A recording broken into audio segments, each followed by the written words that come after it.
Thank you for entering homes, hospitals, courtrooms, schools, shelters, and situations where pain has already arrived before you did. Thank you for showing up on the days when your own heart was hurting, but someone else's crisis still demanded your attention. You have spent this conference learning, listening, planning, and pouring into the work. As your closing keynote speaker, I do not want to simply give you more information. I want to leave you with something you can carry back into the field without adding another weight to your shoulders. So today, I want to speak to two people at the same time: the professional who serves children and families, and the person who lives in that profession. Because before the badges, before the credentials, before the title, before the caseload, and before the policy manual, before the performance measure, there is a person with a heart, a person with a history, a person with a family, a person who may be carrying private pain while helping someone else survive public pain. And if we fail to care for the people who care for others, eventually someone will suffer. The title, because I'm that person, I told you I was dramatic when I started, I want you to remember is Remain Vigilant.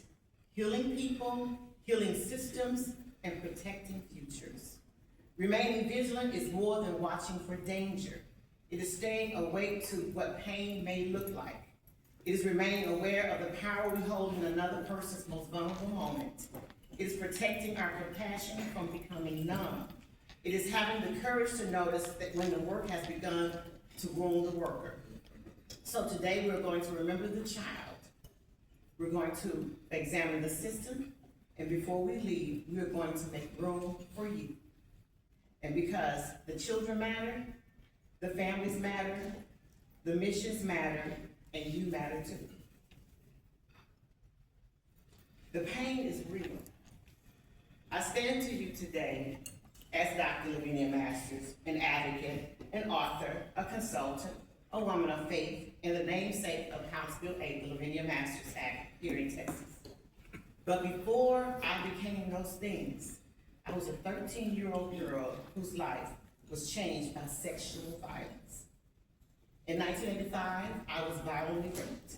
Evidence was collected, a kit was completed. I did what a child should have been able to do.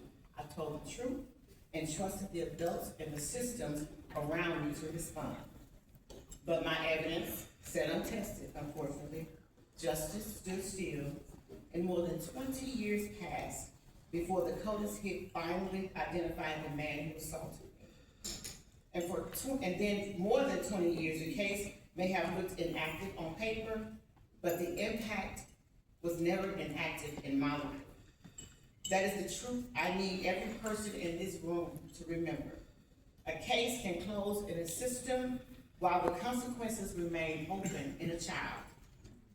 The report may have been completed, the placement may have been made, the hearing may end, the child may leave that caseload, but the child still has to live inside the life that trauma interrupted. Trauma changes more than memories.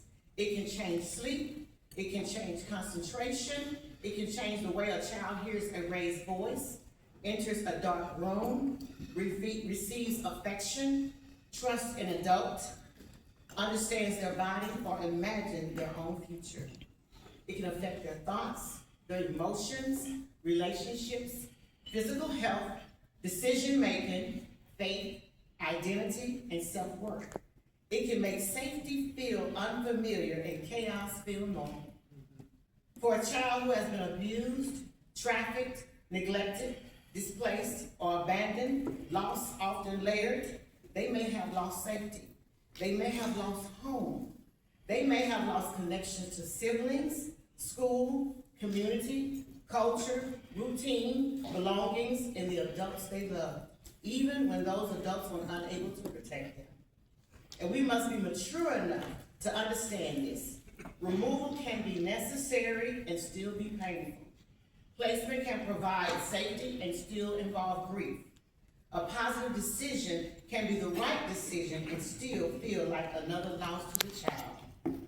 That child may not have the words to say, I am grieving and everything unfamiliar. They may not say it through anger. They may say it through silence. They may say it by running away, shutting down, rejecting help, testing the rules, protecting the person who harmed them, or attaching equally quickly to anyone else who takes their attention.